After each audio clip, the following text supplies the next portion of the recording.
13 hits for the offense, 4 home runs, and Jordy Ball and Hope Troutwine were fantastic. As the first pitch from Jordy Ball is headed home, and it's a bouncer towards third.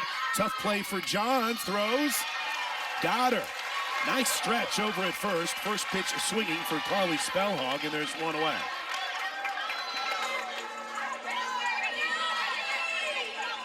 Here's a look at the Sooner defense. Alyssa Brito is in left, Jada Coleman is in center, Riley Boone is in right. With Jana Johns, Grace Lyons, Tiare Jennings, and Taylon Snow. Kinsey Hansen and Jordy Ball, the battery.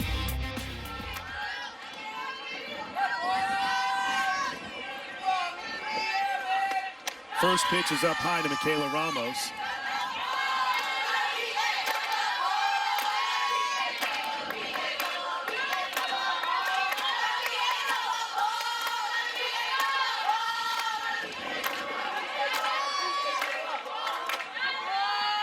One ball and no strikes to the catcher Ramos. Good pitch right on the inside corner. 1 ball, 1 strike.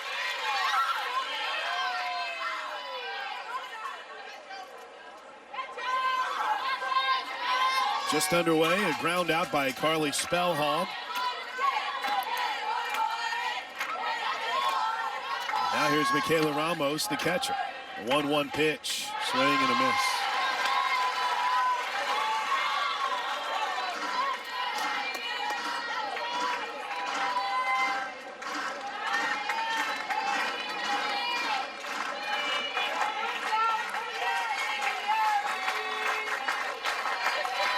One ball, 2 strikes. The pitch, low and in. 2 balls, 2 strikes. Jordy Ball looking the part all season long.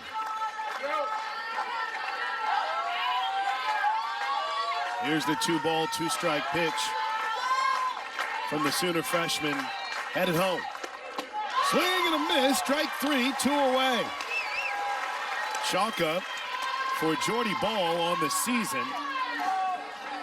Well, the strikeout numbers are beyond impressive so far for Jordy Ball in 2022, but she made this one look pretty easy.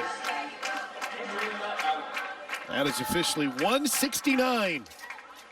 Next one, math, 170. Look at that, a foot stays dragged. Beautiful.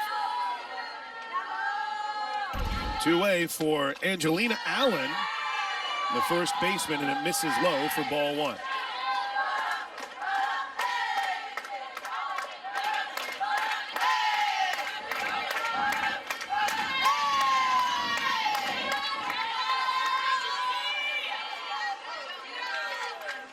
One ball and no strikes. Here's the pitch to Allen. Caught that outside corner. 1 ball, 1 strike. We apologize for those of you on the radio side that didn't have the play-by-play feed. Some will say that it was the most incredible 10 minutes of radio they've ever heard. I don't know if it was that long or not. 1 ball, 1 strike. Allen, the left-handed hitting first baseman, waits. Ball brings it home. Line shot foul.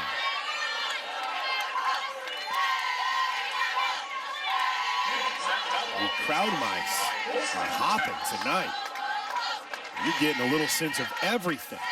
That energy from the Sooner dugout, that Iowa State dugout is nonstop all game long. They don't let up. Doubt the Sooners will either. Here's the 1-2 pitch. Just misses a little low. Home plate umpire tonight is Terry Holt. Kaylee Young over at first, Steve Gold at third. Our umpire introductions presented by Century Roofing, centuryroofingok.com. Ball looking to make quick work of Iowa State here in the first inning. The 2-2 pitch, checked on a swing up and away. They're going to appeal with the third base umpire, though there's really no need to.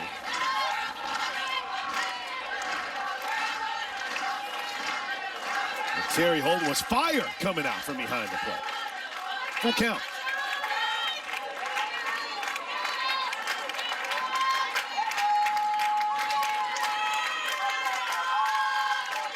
Jordy brings it home. Line shot foul again. The line shot was foul on the new netting that was secured behind home plate and up the third and first base lines to protect the fans and the dugout. Our last home series, it faltered. Thanks to our Trophy Club members, got a new net here in Marita Hines Field. 3-2 pitch, bounced off of Allen and foul. It's not the only thing that's new. Ouch, that popped up and caught her right on her back arm, it looked like. We have new windows in the press box. It is a glorious day. Jordy looking to make quick work of Iowa State. Just misses. Ball 4 on the outside corner. And for Jordy Bahl, only her 23rd walk of the season. Well, our weather, as always, is presented by the Trails Golf Club in Oklahoma. Trailsgolf.com. Windy. Windy, windy, windy. There is some threat of severe weather, though the hopes are that stays clear of us until tomorrow night. Wind, wind, wind. Malaysia Ochoa digs in from the left side of the plate. Takes the first pitch a little up, ball 1. But it's hard to tell sometimes. You get the sense if you get something up to right field, it's getting out of here. In fact, that might even be the case to center right now as well. Here's the 1-0 pitch to the right fielder Ochoa, and it misses low and away. Freshman Ochoa hitting .328 on the season. Jamie Pinkerton, Iowa State's head coach, has 6 starters in this Iowa State lineup that have played every single game.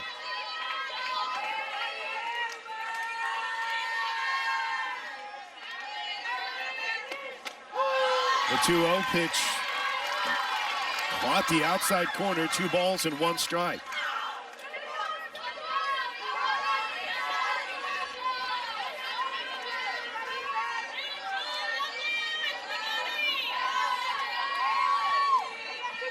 The runner at first is Angelina Allen. Jordy Bahl again trying to get the Sooners back in the dugout. The 2-1 pitch, line drive, foul down the left field line, just foul.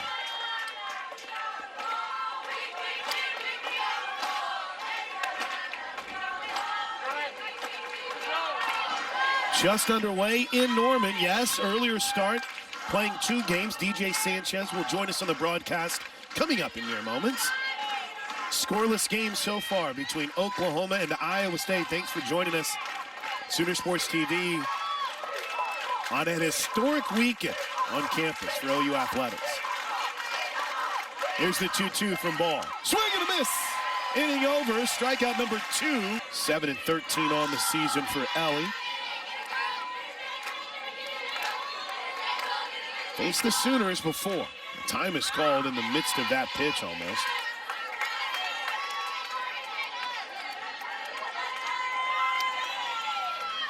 Here's the 0-1 to Jada, a little up. Everyone in. Everyone in. The corners pond is in tight at third, with Allen in tight at first. Deep at short is Ranches and Simpson at second. 1 ball, 1 strike. Out straight back.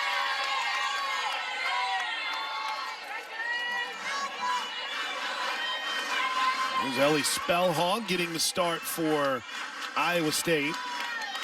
The numbers won't wow you, but she has had some big-time performances this year for the Cyclones. 1-2. This is outside, 2 balls and 2 strikes. Junior out of Bettendorf, Iowa. Powerful right arm.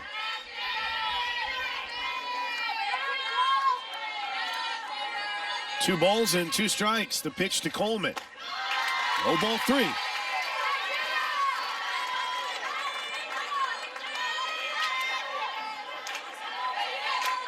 Spellhog went 5 innings 2 weeks ago against Iowa State. Gave up 5 runs on 8 hits.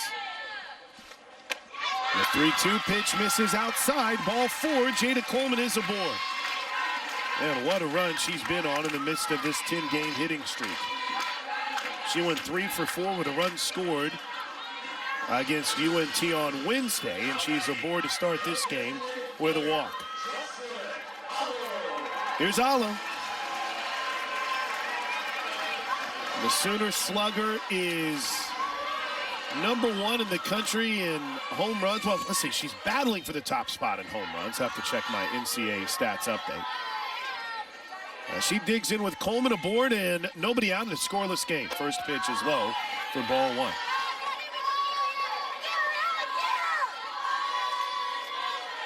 The average is jaw-dropping, 485. 21 home runs, 32 extra base hit, 50 runs batted in, 49 runs scored, 36 walks. Ground ball back to Spellhog, could be 2 to second for 1 to first. Oh, they got it. A 1-4-3 double play, even with the clutch out of the glove of Spellhog, and there's 2 outs for Tiare Jennings. A nice smooth play by Spellhog, and there's 2 outs for Tiare. Jennings had a rough weekend against Texas. There's really no way around it. But man, as she bounced back in a big way on Wednesday night. 5 runs batted in as the first pitch is in for a strike.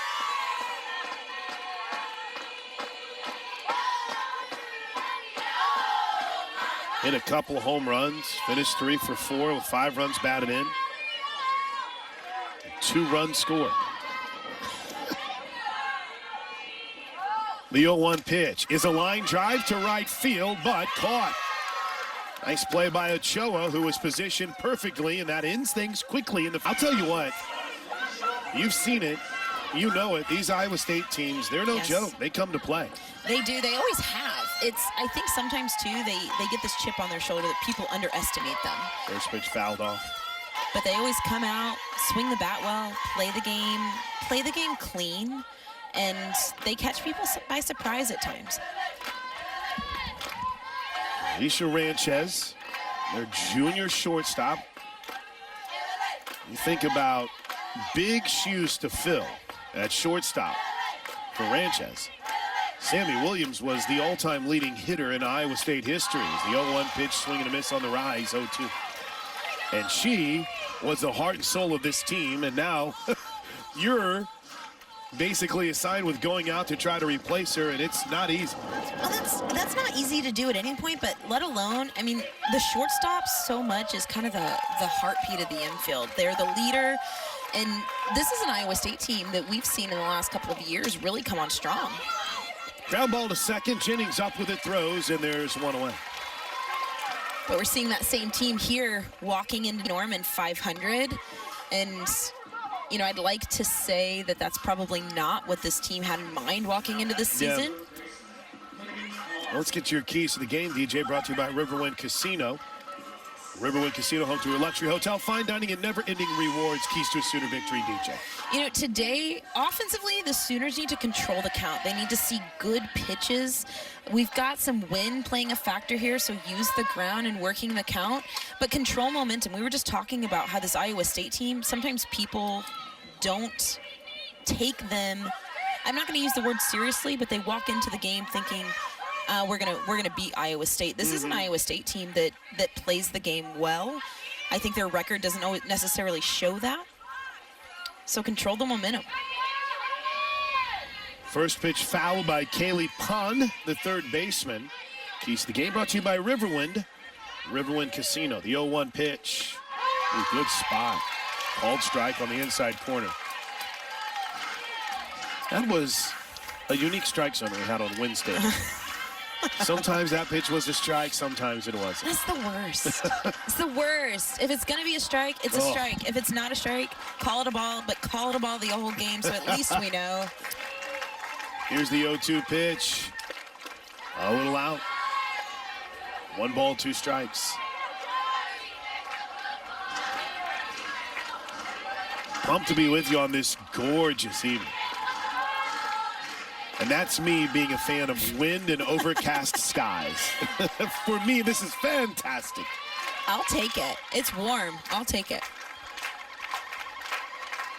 The 1-2. Whoa, just missed on the outer edge. 2 balls and 2 strikes. I can tell you what, that pitch just missed, but if Jordy Bahl at any point in this game gets this call on the chalk in the river, again, it's a ball, but you hammer the zone, you're going to start to see that zone expand. If she starts getting that call, it's going to be a tough night for the Cyclones. Bouncer towards the right side. What a play by Jordy Bahl, who reached up, snagged it, tosses to first, 1 away. Gotta love a pitcher that fields her position, trying to use the ground. High hopper, a lot of times we see that kind of go into no man's land, but great job by Jordy Bahl bouncing off the mound and getting it done herself. 2 away. As here's Casey Simpson. The second baseman. Bahl looking to make it a 1-2-3 inning. First pitch is on the inside corner, strike 1.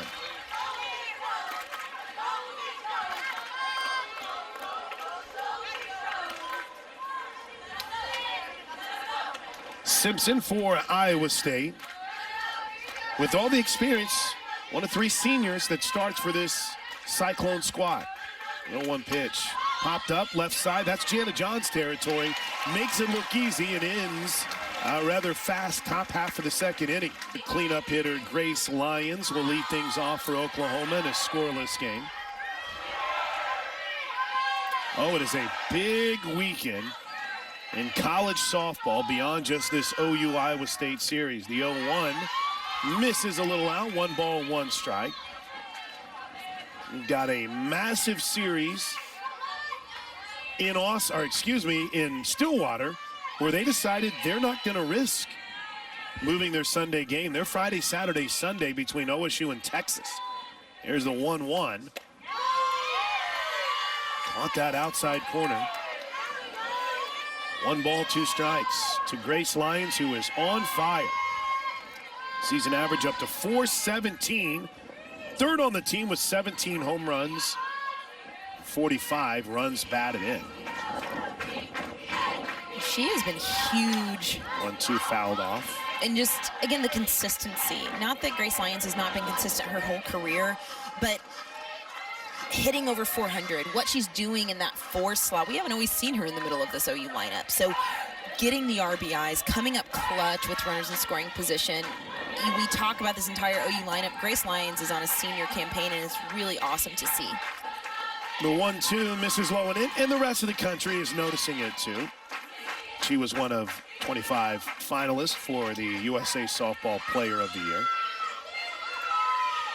That list was very OU heavy. The 2-2 pitch is grounded back up the middle. Diving play made by Simpson to save it from getting to the outfield, but she won't have a play at first. It's an infield single, and the leadoff hitter is aboard. Man, the streak she has been on, DJ Sanchez, has been something else. That's just ridiculous. And again, she's doing it in all parts of the field. We're seeing her hit the long ball. She's hitting doubles off the wall. And again, using the ground when she needs to, like we just saw her do there with the leadoff single, trying to get some things going here in the top, or excuse me, in the bottom of the second for the Sooners. Them putting that 0 in the bottom of the second is throwing me off on the scoreboard. I should know better. I mean, I should too. It's but my fault. I've done it twice already. Here's the first pitch to Hansen, and it's low for ball. You know, I've been talking about how hot Grace Lyons was. She was actually 0 for 5 over the last 2 games after that 9-game hitting streak. Where during that 9-game hitting streak, she ended up with 9 of her 17 home runs on the season. Here's Hansen. 317 average. Not where you would typically see Kinsey as the 1-0 pitch is line foul. She's been a warrior this year. She's fought through a lot. And it's really, really good to see her back to 100% right now for OU. Yeah, and what I love about it is, again, this has been a battle up to now for Kinzie Hansen, but we're in the middle of April, and we are getting to the point where I am so excited because we're going to see Kinzie Hansen in full form at the point of the season when it really, really counts. Postseason, moving into regionals, super regionals. Line drive fouled on the right side. You can't ask much more than that after everything she's done. Yeah. It's really cool to see.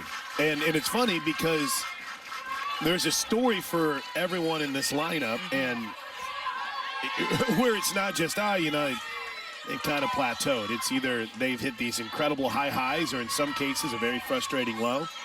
It's been all or nothing. 1-2 pitch for Hansen. Wild pitch all the way to the backstop. There goes Lyons off to second. That thing was moving.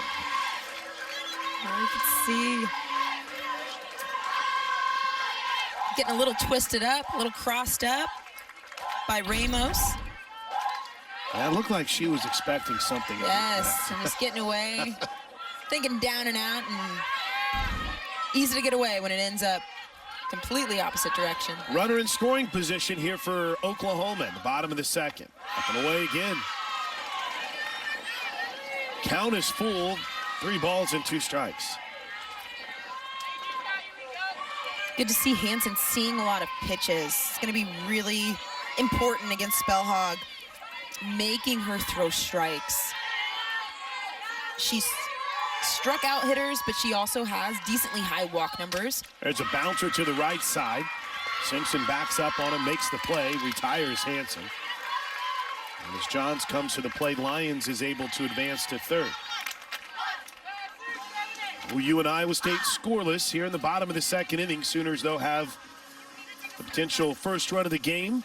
Standing 60 feet away is Jana Johns, who made one of the best plays I've ever seen against North Texas on Wednesday night. It was unbelievable. I'm still in shock. In fact, I was so shocked by it, I said it was a hit off the bat. The disrespect level was high. But Jana said, I'll show you. First pitch is in for a strike.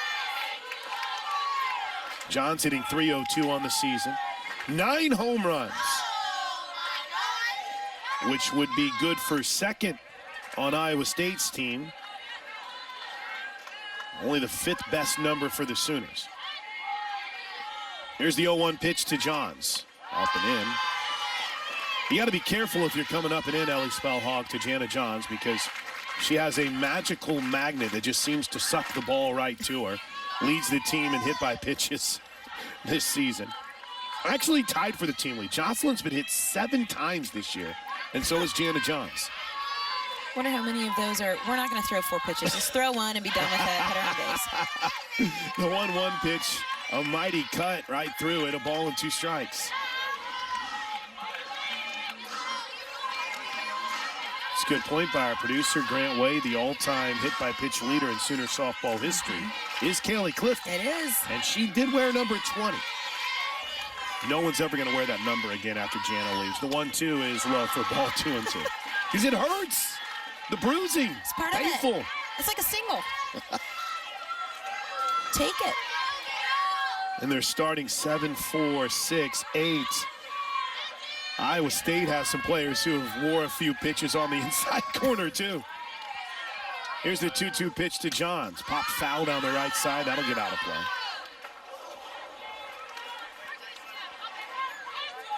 Head on a swivel over there. I thought he was going to catch it with his hat. I thought he was, too. Got to be careful.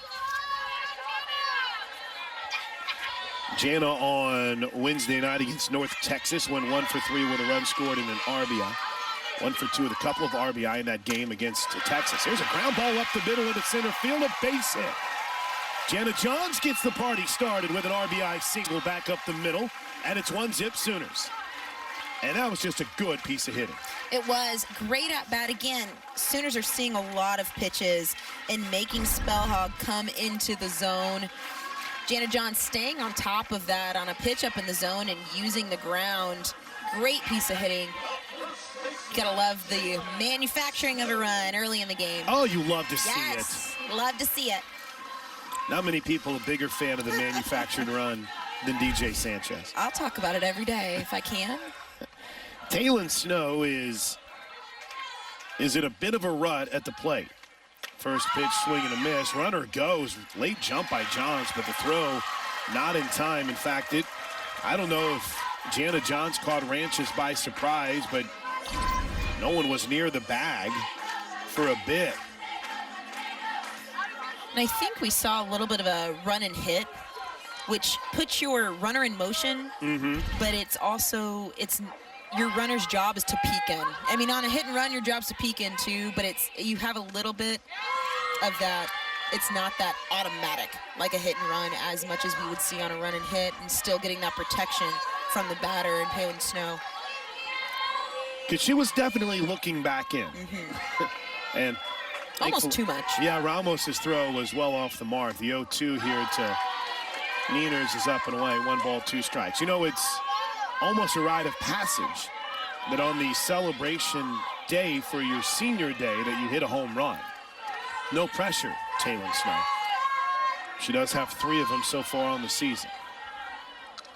Here's the 1-2.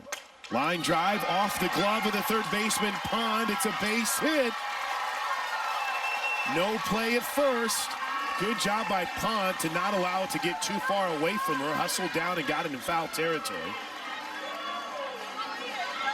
Let's await the ruling. Yep, hits on the board. I think that's a hit. I think so. I mean, she comes up with that. It's a great play.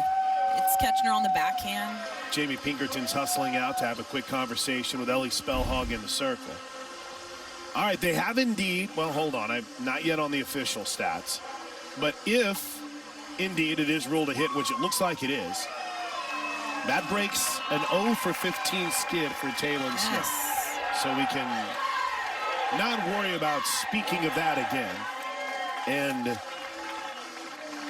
if anything has been pretty obvious to me so far this season, is once Taylon Snow gets going, look out.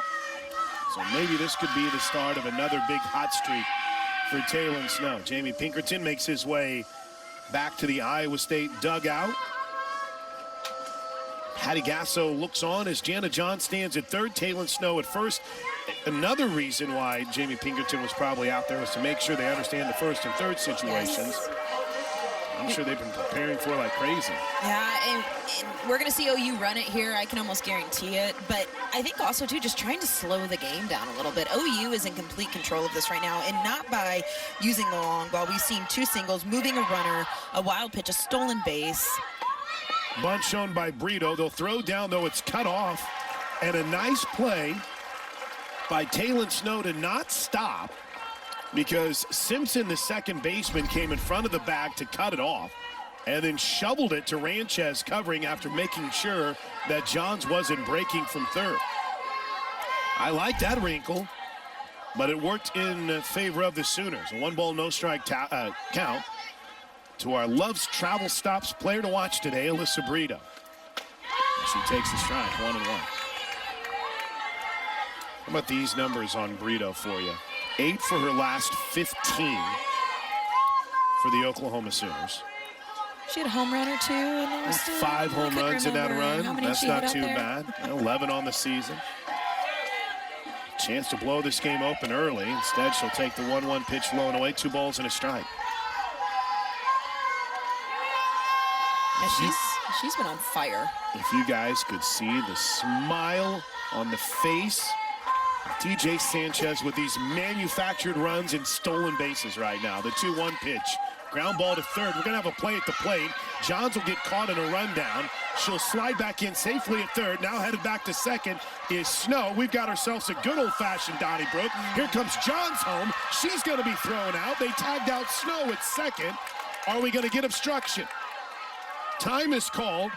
Cats and dogs living together. Chaos everywhere. Patty Gasso is going to challenge obstruction, but the inning is over. After some base running over aggressiveness has costed the Sooners here in the bottom of the second inning. We're going to challenge obstruction at home plate. How many And obstruction calls have you seen reviewed this year? this is the first one that Yeah. No, I'm sorry. I apologize. The Texas game was obstruction that was being challenged. So this is the second time the Sooners have. So as Johns is getting back to third, she's safe. Let's see, the obstruction might be right. No. So Snow is going to be out regardless at second. Oh, and see, you have a non-catcher, too, at the plate, DJ, so that makes it a little bit tough. Here's the thing. She straddled across the plate before she has the ball, which, in theory, Angelina you read Allen, word by the for- way, yes. the first baseman. Rulebook with the ball there low in the dirt, but rulebook reading, is it obstruction? Yes. Yeah. Do we see that particular type of obstruction get called? Not very often, usually no. So, Century Roofing, OK.com. Century Roofing on guard for Oklahoma brings you our umpire introductions. And Terry Holt, Kaylee Young, and Steve Gold apparently 1 for 1 in reviews. Ground ball off the glove of Jana Johns at third. And Skylar Ramos is going to lead off the third inning for Iowa State by reaching on what is usually a play that Jana Johns makes. Pretty good pitch there by Jordy Ball, down and out. Just catching Jana Johns a little high. We usually see Jana Johns working low off the ground and coming up to catch that hop.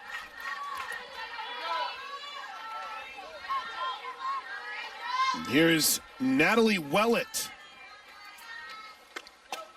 First pitch is low for a ball.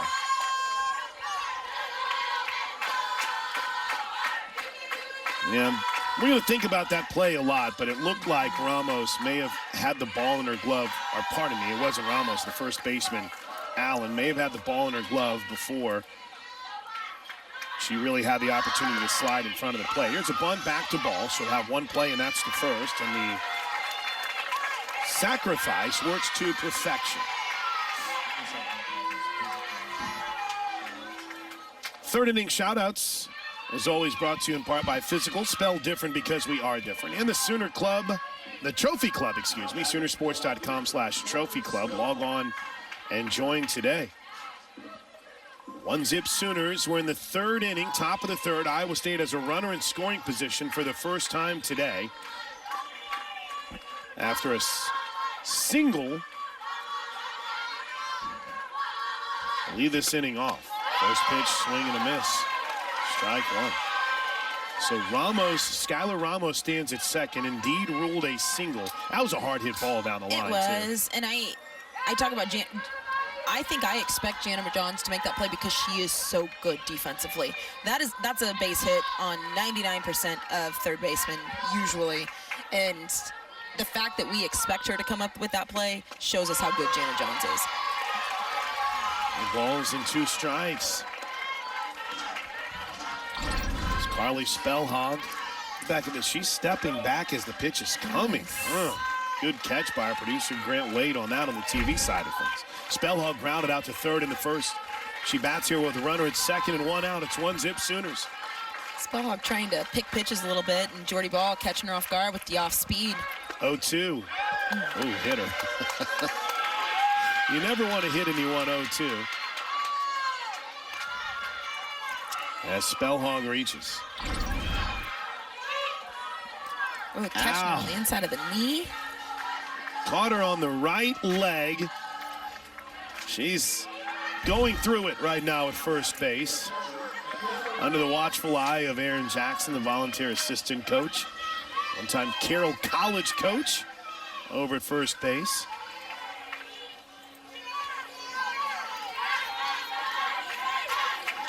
And Iowa State has something cooking here in the third, and Michaela Ramos, their most dangerous hitter, is at the plate. First pitch from Ball, a little low for ball one. Kenzie Hansen going out. Again, Iowa State is a momentum team. They're going to have good at-bats. Ramos, as you said, good power numbers, 13 home runs, leading the team in RBIs. I mean, this is the position Iowa State wants to be in right now. So it's very important for Jordy Bahl to be very precise with her locations, working ahead, not trying to do too much, but let her pitches move. So good job by Kinzie Hansen kind of recognizing the situation, going out to have a chat with the freshman. 1 ball and no strikes. First and second, Sooners lead 1-0, but in a pickle here in the third. And there's a deep ball to left field. Brito on the run. She can't get there. It bounces off the wall. Coleman gets it back in, but not before Ramos scores from second. And Michaela Ramos has tied this game at 1 on a ball that nearly got out of here. What's crazy? Ramos got caught on her front foot, and you can see, I say that as I watched it on the replay, but she didn't square that ball up completely. I mean, it caught her a little bit. She did not completely square the ball up, and it almost left the yard. Second and third, 1 out. It's a 1-1 game. First pitch is in for a strike to Angelina Allen. Michaela Ramos, we mentioned, the most dangerous hitter on this Iowa State lineup. That's her 48th run batted in on the season. Now Iowa State has a chance to take the lead. Second and third, 1 out. Here's the 0-1 pitch. Just missed, and I mean just missed. 1 ball, 1 strike. And let's not forget either, I mean, this is an Iowa State team that they have a win over Oklahoma State. They have a few banner wins, if you will. Haven't played a weak schedule. The 1-1 is bounced foul at the plate. But if anything, I mean, you can hear them coming out of the dugout. This is an Iowa State team that is here to compete. This is all game, by the way. Iowa State, there's never any stop. They are rolling. I was watching highlights of their Saturday loss against Texas Tech, and they were down 10 runs, and they were still juiced. They got a chance here with runners at second and third and 1 out. The 1-2 pitch, swing and a miss. Oh, that was filthy. 2 away, third strikeout of the game for Jordy Bahl. Huge out. Jordy Bahl stepping up. And you already said it, playing filthy. Great location, working down in the zone. Angelina Allen never had a shot. Great location. All right, what's Patty Gasso's conversation here as she strides out to the circle? Strike her out? No. Again, just trying to slow things down. Reminding, this is a veteran infield, but reminding your infield, do what you do. Get the play at first. Take things easy. Jordy Bahl, do what you do. Take a breath, throw strikes, work ahead. Don't try to be too cute here. We're going right through the heart of this Iowa State lineup. Circle visits this season are brought to you by Walden's Cleaners and Laundry, where the difference is quality. And here's Leja Ochoa. She is another one of those dangerous bats in this Iowa State lineup. A sophomore, second on the team with 30 runs batted in. Has hit 4 home runs. The first pitch is a little low and away for ball 1. Ochoa, a strikeout victim, back in the first inning.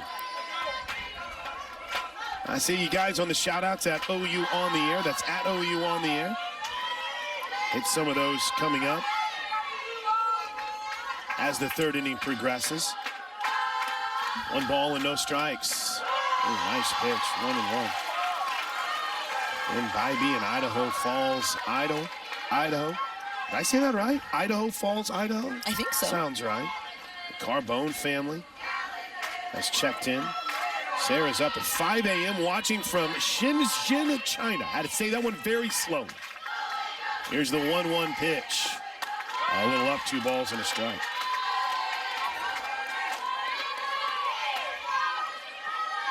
One game. We're in the top of the third inning. Iowa State threatening. I'm going to talk about deep in the box. Ochoa is deep in the box. We're seeing that a lot from Iowa State. they look like they have a game plan with what they're trying to do off of Jordy Ball with where they are in their manipulation in the batter's box. 2-1 pitch misses low and away, 3. It seems to go against every tendency. Oh gosh, I'm trying not to sound like a former player or anything, but it seems to go against any tendency you would have in the batter's box for some. Here's the 3-1 pitch. Line drive, trouble. It's fair down the left field line. 1 run scores.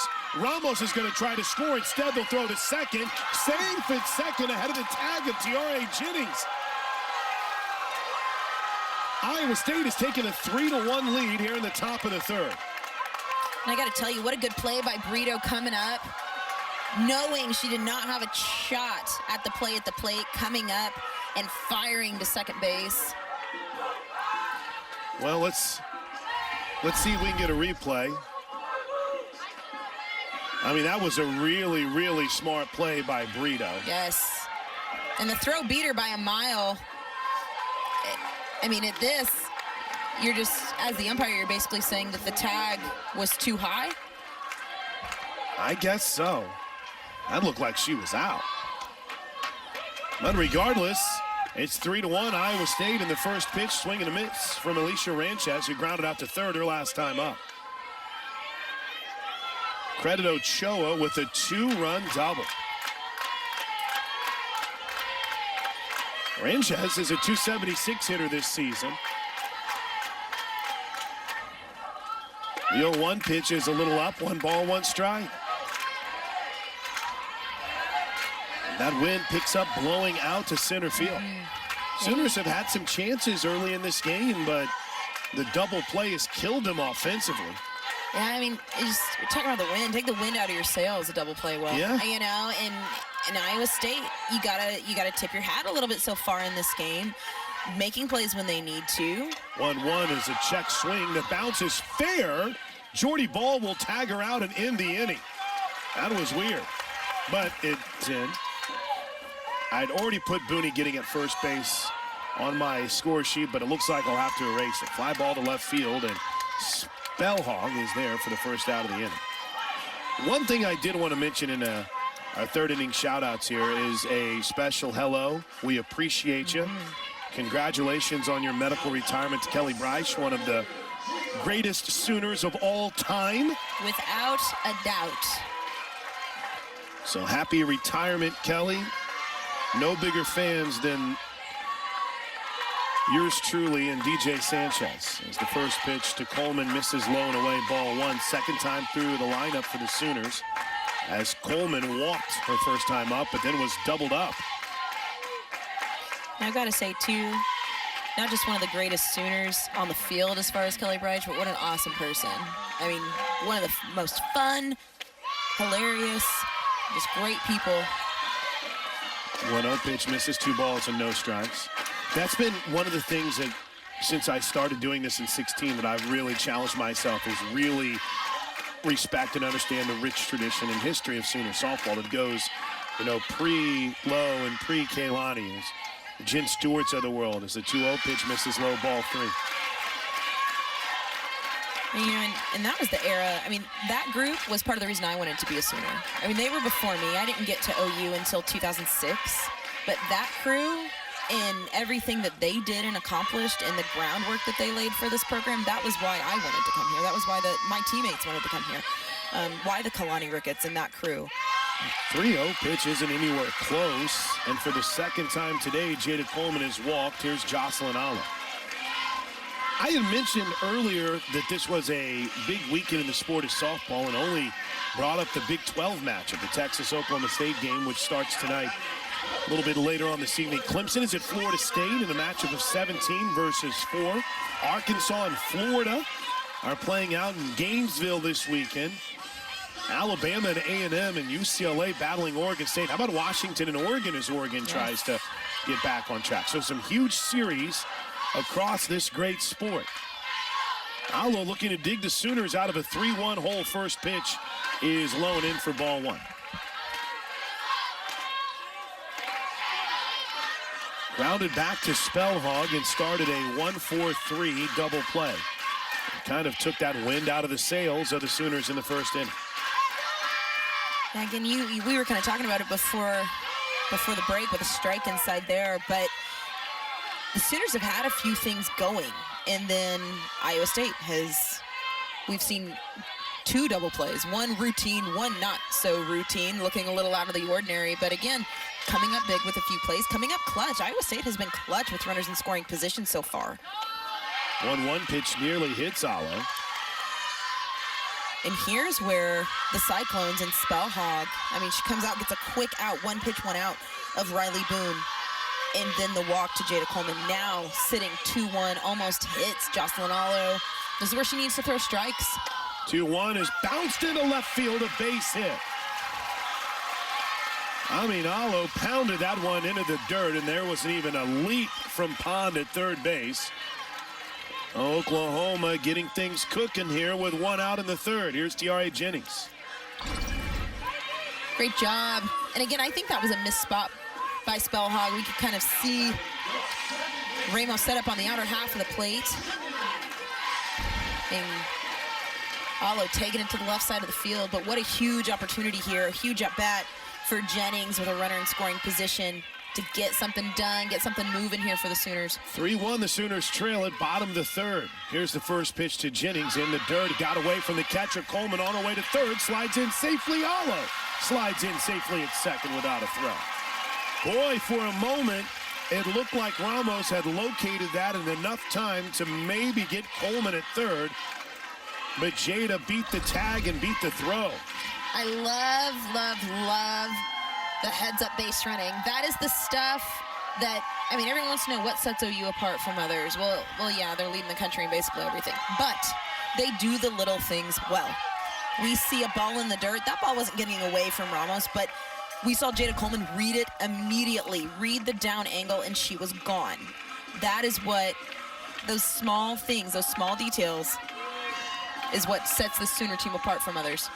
One thing you'll notice about Iowa State, they really are big on slowing the game down. So you just had all the infield come together in the circle. They'll do this several times during a game when they sense momentum shifting. And this is a big momentum shift here with Tiare Jennings taking the first pitch outside for ball 1. And Coach Jamie Pinkerton from Iowa State, he's been in the game for such a long time, and when I was in school, he was at the University of Arkansas as the head coach. Right. Then as a coach, when I was coaching, he was at the University of Montana. So it's this game within the game that he plays and has always done it and played it well. 2-0 pitch is fouled off to the right side, 2 balls and a strike. Regardless of what happened in their Saturday and Sunday, well, I keep saying that. Last week was Thursday, Friday, Saturday. In the Friday-Saturday games against Texas Tech, Iowa State still owns one of the bigger wins in the Big 12 this year, having knocked off Oklahoma State. Handing the Cowgirls their only Big 12 loss. The 2-1 pitch to Jennings is a little low. 3 balls and a strike. Big spot here.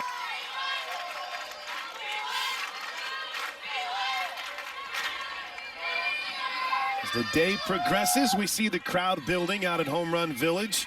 Maybe Tiare Jennings has a souvenir for you out there. The 3-1 pitch just pops out off the net.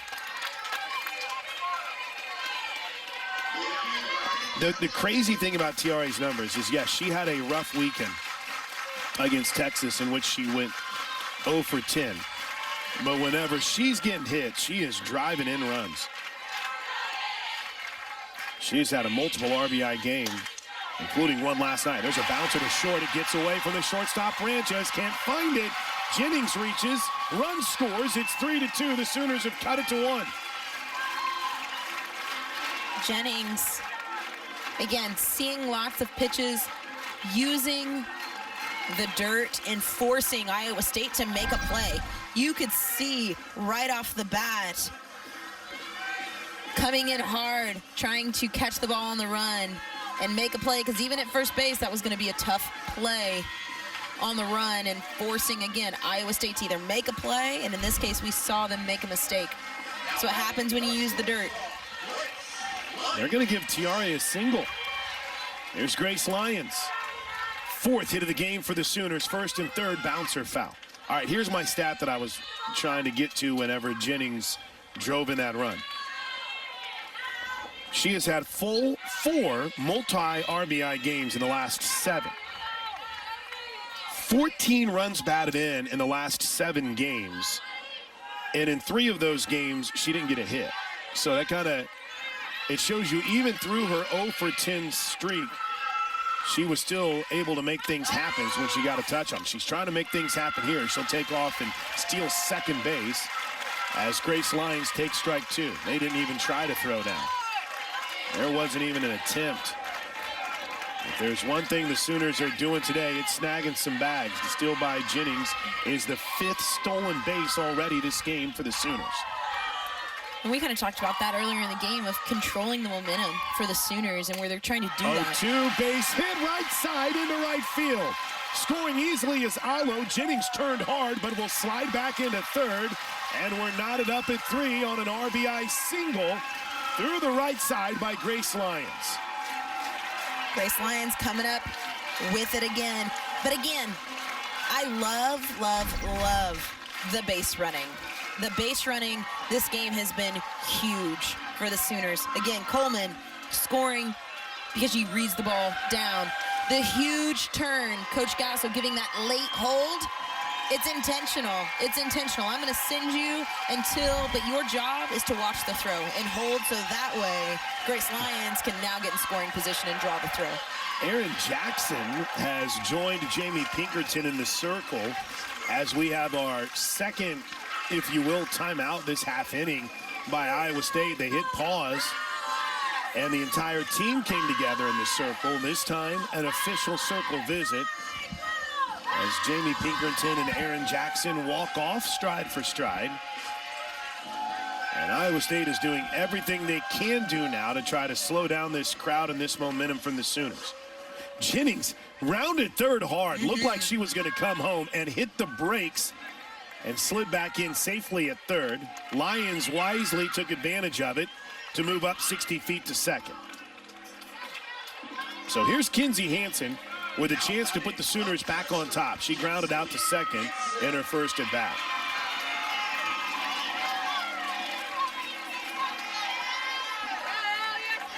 Second and third. 1 out, 3-3 game. Line drive fouled on the right side and slicing well out of play.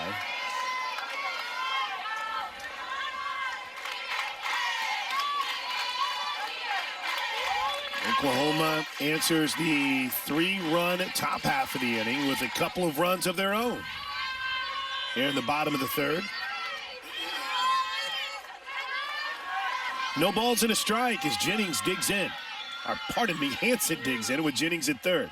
The 0-1 pitch is just a little out. 1 ball, 1 strike. Right at the front step of the Sooner dugout is Jocelyn Alla.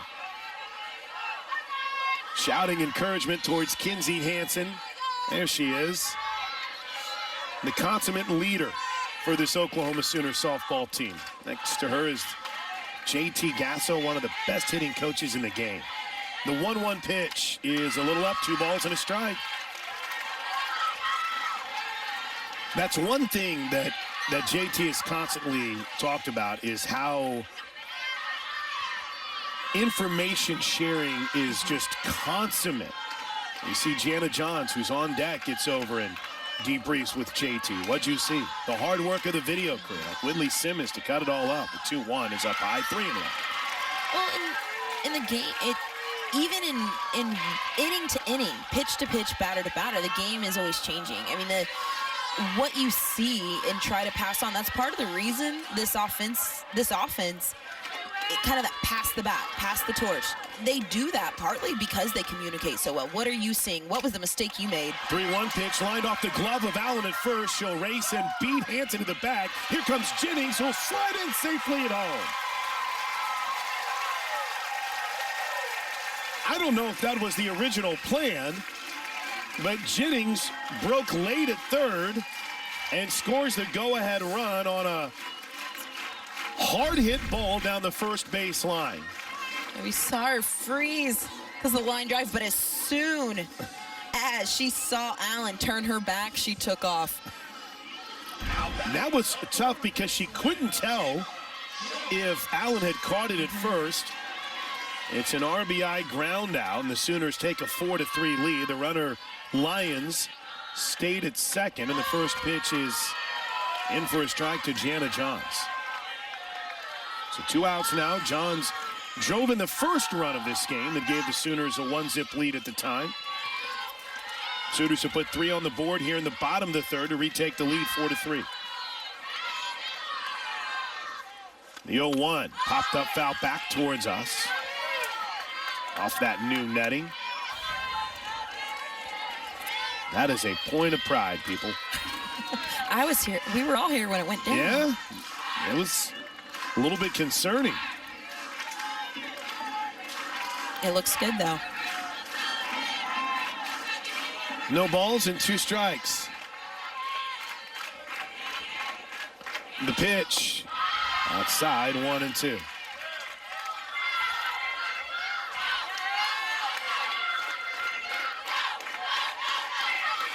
I think one thing for Spellhog, and we're starting to see this Sooner dugout come to life, but for Spellhog, we've seen her work ahead, throw good pitches. I feel like some of those misses now, as we see the 2-strike fouled off, but some of those misses are starting to be big misses. Earlier in the game, first and second inning, throwing pitchers pitches on counts, the misses were close, and I think that's why we're seeing the Sooners chase a little out of the zone. They've adjusted. Understatement. The 1-2. Low and away, 2-2. I say one of the biggest games of this year was the Wednesday night game against Tulsa. And they came out here, and some might say, Plank, you're just saying that because it's your alma mater. No, no, no. They came out here with the game plan that they were going to take advantage of the dirt, the 2-2 pitch. I'll foul it for now. And they did. They stole bases, and they played a little small ball, and they ended up winning 9-zip. That was after kind of a frustrating Saturday against UAB, where Oklahoma couldn't get any offense going until the 6th inning of that game against UAB. They came out here and just used their speed and played a little small ball, if you will. The 2-2 pitch. No ball 3. It's very similar to what we're seeing here tonight. And again, OU putting that pressure on Iowa State. We saw them put the pressure on Tulsa, and that game quickly got out of hand without any home runs. That's right. You know, and so we're seeing that here. Iowa State is trying to control this game. 3-2 pitch, fouled straight back again. Again, just applying pressure. Lyons stands at second. The sun has made an appearance here at Marita Hines Field. It's 4-3 Sooners in the bottom of the 3rd inning. Johns looking to add to that 1-run lead. The full count pitch is lined deep to right center field, and it's out of here. A home run by Jana Johns. Just out of the reach of Ochoa, who climbed the wall and tried to take it to her, or take it from her.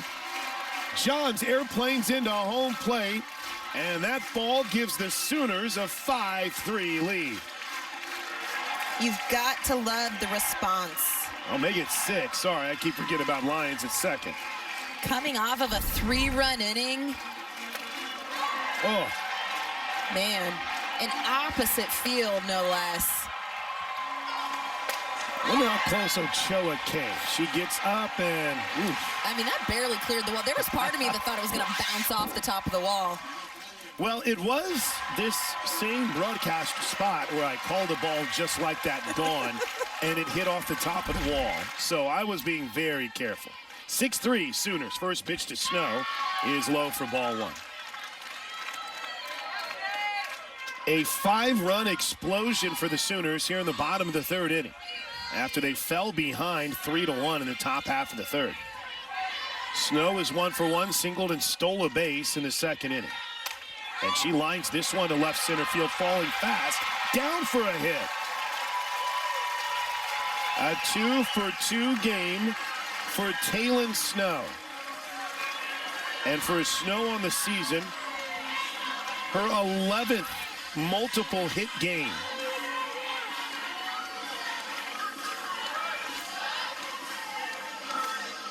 Home runs this season brought to you by Whataburger, now available curbside. Download the Whataburger app for more. Jana's hiding behind Jocelyn Allo there in that green foul pole. There she is. Reliving the magic of that shot with Quincy Lilio. Kubert. There's the first pitch to Brito, and it's in for a strike. And I'll be curious here with Brito being the 9th batter of this inning. How long Iowa State, especially knowing that you've got to play 2 today. That's how right. long they're going to stick with Spellhog.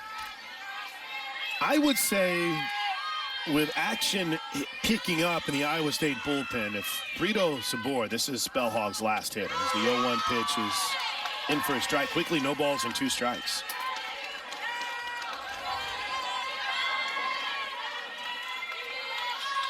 We've seen Spellhog throw some good pitches. Again, get out of a couple jams. And we're not super deep into this game, but OU putting up a crooked number, answering a crooked number with a crooked number. That's my favorite. I love it. Here's the 0-2 pitch. Oh, called strike 3. Nice spot by Spellhog. No way with DJ Sanchez. I'm Chris Plank. Our producer today is Grant Wade on the TV side. Dave Jordan in our Learfield Radio simulcast as the first pitch to Kaylee Pond misses low and away for ball 1. 6 runs on 8 hits for the Sooners. 3 runs on 3 hits for Iowa State. So I was thinking about this in between innings. Has it happened this year that Jordy Brawl's given up 3 runs in an inning? Maybe against Tennessee. Let's look. As the 1-0 pitch is in for a strike. Point being, I love the fact that, and I fully expect her to come out here. She had the 3-run double last week by Texas. Yes. So there you go. One time the bases loaded in the 6th. Okay. Yep. But point being, it doesn't happen very often. often. It does not happen very often. I mean, she's shutting people out most of the time, let alone giving up 3 runs in an inning. I love the answer back. 1-1 pitch misses outside, 2-1. I think we forget sometimes that she's a freshman because she definitely does not act like a freshman. But you got to love the, hey, we got you. We got you. We're going to get this figured out, and we're going to put up 5 runs. Go throw with a 3-run lead. Yeah, in fact, the Tennessee game and the Texas game are the only 2 games where she's given up 3 or more earned runs until today, as the 2-1 pitch is low for a ball. I mean, 5 innings, 1 hit, 6 strikeouts against North Texas. That Friday night game against, Thursday night, first game of the series against Texas, a complete game 4 hitter in which she struck out 15.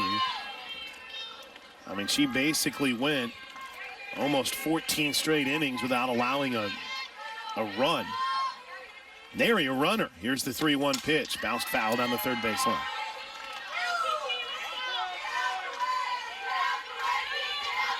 With her 3 strikeouts so far today. Do I have that right? I think I might be shorting Jordy a K. Let me double check the official stats. Yeah, with the 3 strikeouts so far today, Jordy has 171 on the season in just 107 innings pitched. I say just 107 innings pitched. Here's the 3-2. Cold strike 3. Got her looking on a Butte. 1 away. 4th strikeout of the game. Make it 172 on the season. Coming right back. What a great screwball on the outside corner. Right at the knee. Just froze. I think she was looking for the walk, but what a great pitch. Here's Casey Simpson. The first pitch to the right-handed hitting second baseman is foul. Oh, that's going to be stuck in my head now. Let's go, Casey, go. Let's go, Casey, go. That's almost as stick in your headedness, if that's even a word. I like it. As shay. Yeah. The bench chants, the dugout chants. Earworm is a good way to put it. Yeah, the 0-1 is a little bit up. 1 ball, 1 strike. It gets in there and it never goes away. You're walking around, all of a sudden it's like, let's go, Casey, go.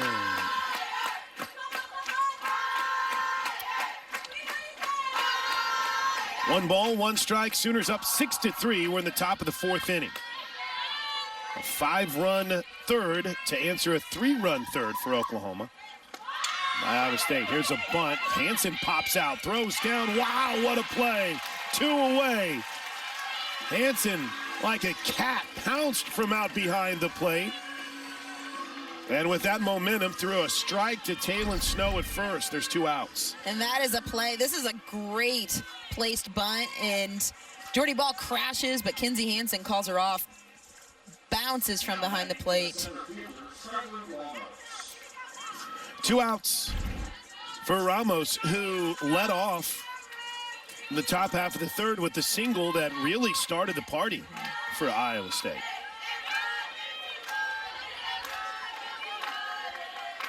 First pitch from Ball, misses outside. Anything you talked about the hitting adjustment for the Sooners. Anything you've seen Jordy do different this half inning? I think that she's hitting spots better. I mean, you can talk about counts, this, that, or another, but even if you're behind an account, which we don't like to see, but you're throwing good pitches, I mean, you can miss well, and I think she's missing well. The 1-0 pitch to Ramos. Just missed outside. Again, talk about missing well. Right on cue. Great spot.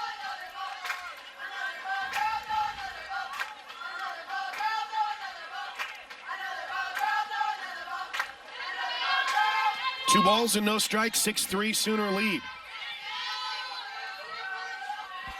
The 2-0 pitch. Hard hit towards the Sooner dugout, foul.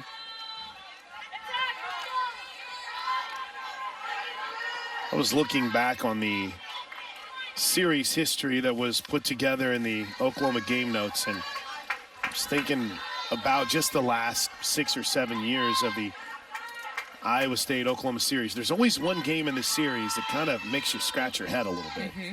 The 2-1 pitch, swing and a miss, strike 2. But Oklahoma has won 40 straight games, including against Iowa State, including a 9-7 game in the first game of the series last year.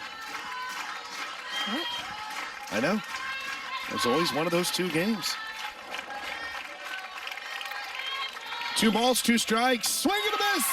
On the rise, Jordy got her, inning over. First pitch from the righty to the left-handed hitting Riley Boone is a little out for ball 1. 23rd appearance on the season for Swain. Out of Paris, Texas. The 1-0 pitch. Caught that outside corner. 1 ball, 1 strike. I had the opportunity to see Swain throw last year as a freshman. She's got pretty good stuff, and when she hits her spots, she's tough to hit. She has a good demeanor about her. Bouncer to the right side, backing up onto the Simpson, the second baseman. Makes the play, and Boone is retired. There's 1 away. I mean, she's had a couple of really big performances. A 10 strikeout, 4 2/3 inning win against Oklahoma State. She struck out 16 earlier this year against Sacramento State. 7 against Loyola of Chicago, 17 strikeouts against Northern Iowa. She faces the top of the Sooner lineup with Jada Coleman, and that pitch drops right in. And she doesn't have overpowering velocity. She hits spots, she relies on her movement, she works horizontal a lot, and then we'll see her change speeds like we just saw her in the pitch before. No balls and a strike. Check swing on a ball that looked to be a little out. 1 ball, 1 strike. Thankfully it was called that way. The umpire saw it as I did. But when she is on, man, she is on. She is, and again, she's got good stuff. And again, only as a sophomore, so future is bright in the circle for Swain.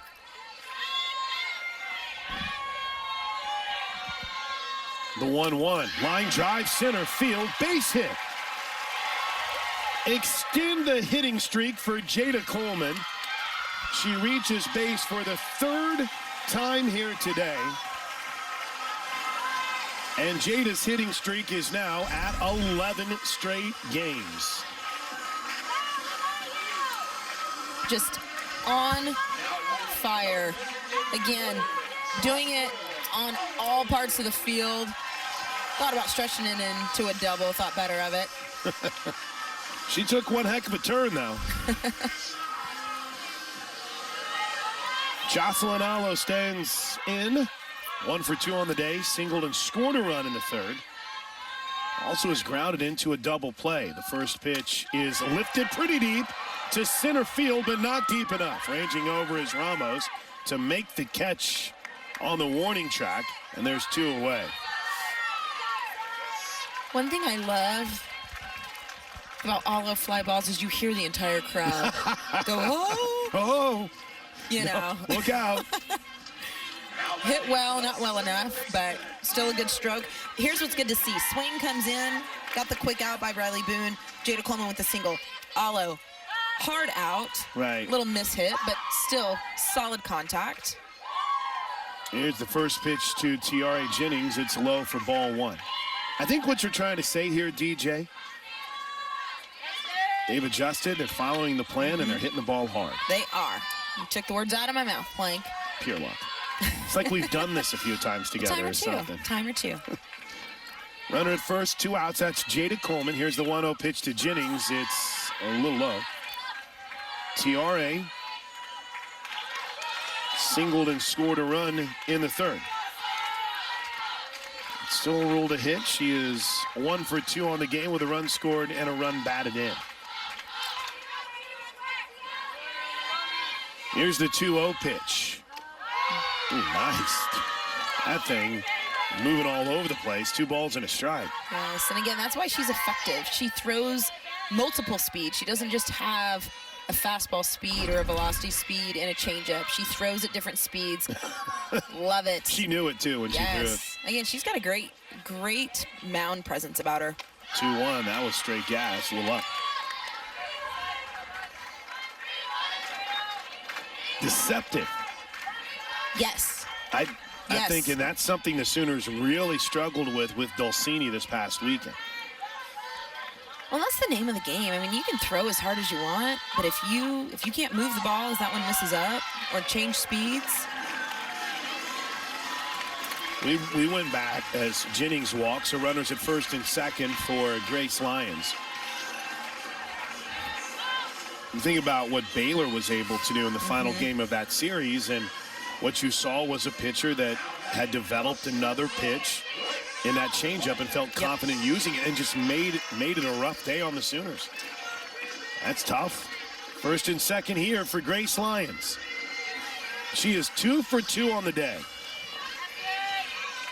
Couple runs scored, a run batted in. Takes the first pitch for a strike. 6-3 Sooners, bottom of the 4th. We'll crank back up the machine and play 2. Second game, 6:30 first pitch. So we got to hustle.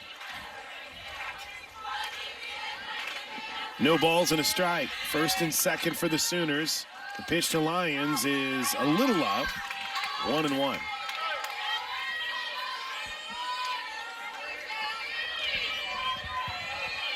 Iowa State on its second pitcher of the day. Same infield, no changes to their outfield. Ochoa in right, Ramos in center, Spellhog in left. Here's the 1-1 to Lyons. Little out, 2 balls and a strike. Pond at third, wrenches it short. Simpson still in at second with a very impressive athletic first baseman and Angelina Allen, who already made a big play at the plate, as we're going to have a circle visit here as associate head coach Kate Sinnott will be out to try to make sure that all is right with her young pitcher, Saya Swain. Circle visits this year brought to you by Walden Cleaners and Laundry, where the difference is quality. But Pons at third, Ranches at short, Simpson at second. We mentioned Allen at first, with Wellett now in behind the plate of Swain at first. What's the message here, DJ? You know, again, we've seen Swain throw good pitches. The walk is not what you want to see to Jennings. I mean, especially going over to Grace Lyons as hot as she is. But again, hitting spots. And I think what Senate was seeing from the dugout is Swain missing big. It's one thing to throw a ball if it's a quality pitch, but the first people who know that a pitch has been missed is the person calling pitches and the catcher behind the plate. Meeting's over. The 2-1 pitch to Lyons is well up, ball 3, another bad miss. So I'd be curious to know if she told her to put Grace Lyons on, because looking at that pitch, that looked like an intentional pitch up in the zone. Didn't have much velo on it. Let's watch this one. The 3-1. Yep. Fly ball deep to right field.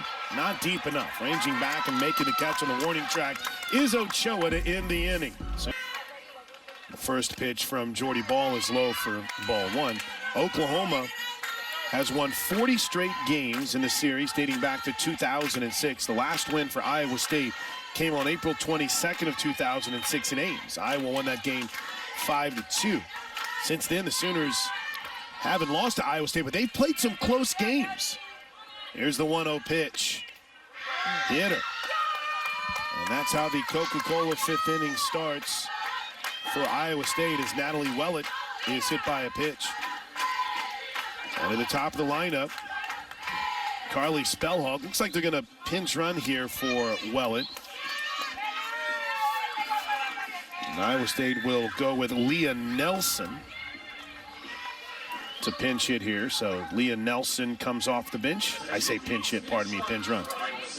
But we were talking about the 2021 game last year in Ames. The first night was a 9-7 Sooner win. Oklahoma was up 9-1 in the 7th inning of that game. And Iowa State came back and nearly had a chance to walk it off. Here's the thing. Anything can happen in Ames, Iowa. That's right. I've seen it snow in the middle of a game. As the first pitch to Spellhog, which is low and in for ball 1. 2020, obviously, COVID shut the season down. But Oklahoma had gone to Iowa State in 2019. We ended up playing a doubleheader on Friday and then had to play on Sunday. It was an 8-3 game in there. 2019, as the 1-0 pitch is a little low for a ball. I'll never forget, and anyone on that 2016 roster will remember it like it was yesterday, or at least they try to forget it.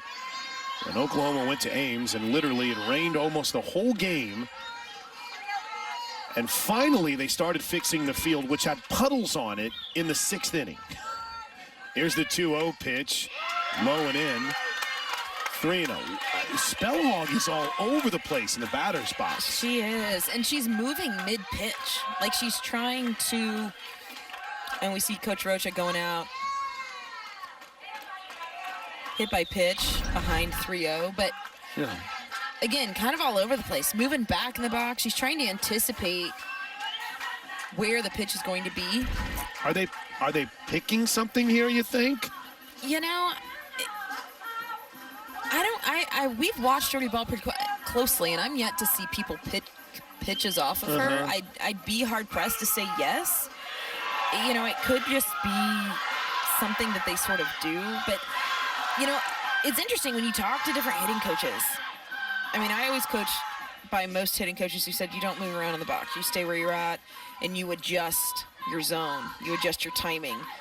But there's some hitting coaches who move their hitters around. Not usually left and right. Usually we see it up or deep. Up in the box, yes.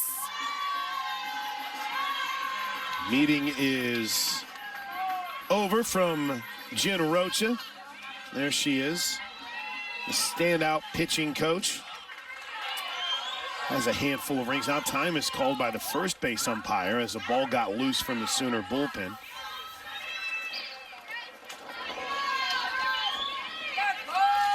Rocha, part of the coaching staff, now entering her 4th season as the 3-0 pitch is in for a strike, 3-1. 5th time that the Sooners have allowed 3 or more runs in a game this year.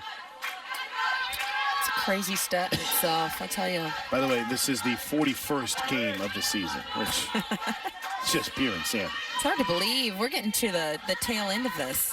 The 3-1 pitch popped up on the infield. Grace Lyons called off by Jana Johns, who came streaking across. Yeah, it's wild when you think about it. After this weekend, after tomorrow, the Sooners will only have 3 regular season home games left. Now, there's a really, really good chance they're going to host a regional, and if they can move on, a super regional. But it's mayhem. One away for Michaela Ramos. She digs in from deep in the box, swing and a miss. It's interesting, I was trying to double check the number of games that Ramos actually truly catches. They use her in quite a bit. In fact, she was listed in the starting lineups as the catcher. Then they do the swap to DP to allow them another potential substitution, the 0-1 foul at the plate. She is, as advertised at the plate, 341 average, hitting almost 400 with runners on base for 392. Leads the team with 13 home runs, 23 extra base hits. She's a problem. She is, and up and down this Iowa State lineup, this is a pretty solid offensive team, and they take off, they run the bases well, and again we see high average numbers overall. 0-2 pitch is popped foul. I did notice though with Nelson pinch running at first, right as Jordy Ball started in her rotation.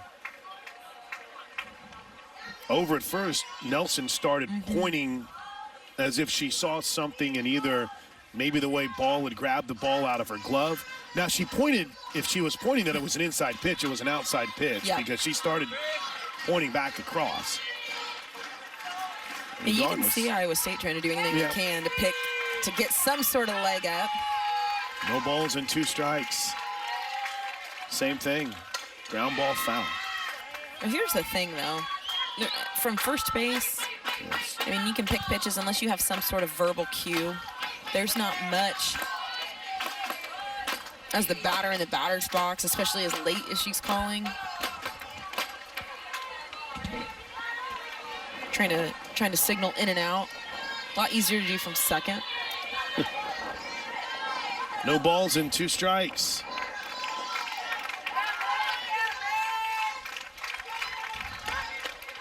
Almost hit her as it came well in.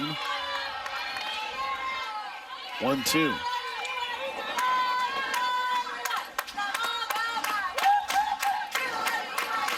Oklahoma 6, Iowa State 3. We're in the top of the 5th inning. Cyclones have a runner at first here after a leadoff hit by pitch. The 1-2. Swing and a miss. 2 away. 5th strikeout of the game for Jordy Ball, the 2nd of Ramos. There's Angelina Allen. And that's a big one. Ramos with the RBI double back in the 3rd, but great pitch. Working down in the zone, great movement.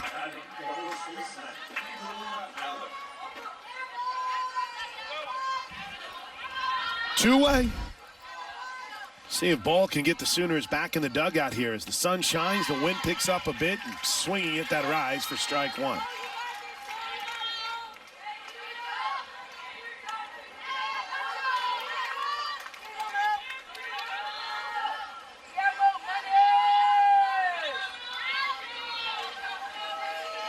No balls and a strike. A good location. Called strike on that outside corner, 0-2. And that location has been a little inconsistent today. Whether or not it's a ball or a strike, it's good to see. A little. I was being nice. But good to see if she starts getting that call again, she can start expanding out. We're going to start seeing chases on the outer half. 0-2. Swing and a miss, just like DJ said. We head to the bottom of the 5th inning. Oklahoma on top of Iowa State, 6-3. Sooners. Kinsey Hansen leads things off for the Sooners here in the bottom of the 5th. First pitch low for ball 1. Oklahoma 6, Iowa State 3. Kinsey Hansen on the day. 0 for 2, but does have an RBI. Well, that pitch skipped well over. Is that a sign of anything when you see that happen for a pitcher, just maybe a loss of grip? Or Yeah, you know, you kind of saw Swain kind of like tap his wrist, be like, oh, yeah, that was me. But a lot of times when we see pitchers who throw a lot of off speed, again, like Swain, at times maybe she doesn't quite have that grip, slips out. 2-0 to Hansen is right down Lindsay. 2 balls and a strike. Happens more than once. You might want to might be an have issue. a chat and be like, what's going on? Inevitably, 9.9 out of 10 times after that happens, a pitcher kind of looks at the catcher and, like you saw from Swain, my bad. Yeah, sorry. 2-1 is a ground ball to third, backhanded, dropped. Pond picks it up, throws across. No, not in time. I wonder if Jamie Pinkerton will challenge this. He has a great vantage point of it in the Iowa State dugout. And truly, there was a little bit of hesitation on the safe call. At first, our first base umpire today, Kaylee Young, thought that she was going to ring her up and call her out at first, but then she decided safe. And as you can see, the Iowa State head coach Jamie Pinkerton not challenging this play at first. No better seat to see that play at first base than what he has. And the Sooners will pinch run Hannah Core. Let's see, what do you think? You make the call as we watch the instant replay. Safe? Yeah, tie goes to the runner, Yeah, right? safe. Isn't that what they always told you in Little League? But I understand the hesitation. I mean, she was winding up, getting ready to punch her. Yeah, she thought about it for a second. So Hannah Core will be called upon to pinch run for the Sooners.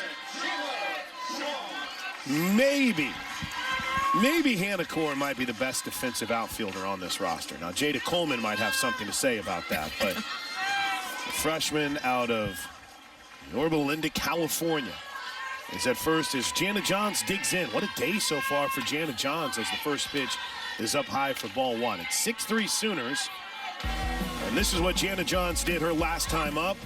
Broke out the power stick and launches it over the right field wall. A 2-run bomb gave the Sooners a 5-run third and put them on top 6-3, which is where we are here.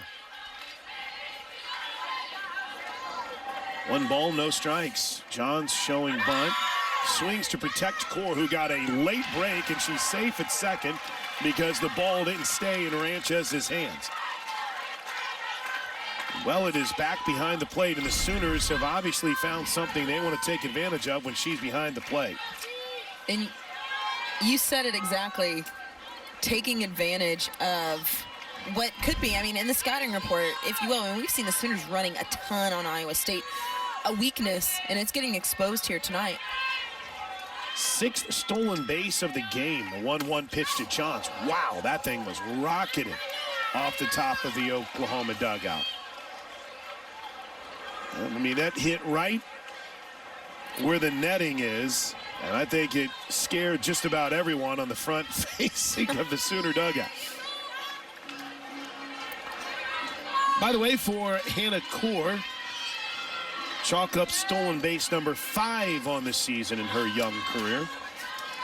She's got a chance to be special with her speed and defense. The 1-2 is another wild pitch. Off to third goes Core. And here's where, again, that's the second time this inning we have seen that off speed in the dirt. We want to see off speed in the dirt intentionally. Right. And we can see right now it's not. It's just getting away from Swain. That's going to be an issue. That is something she relies on heavily to keep hitters off balance.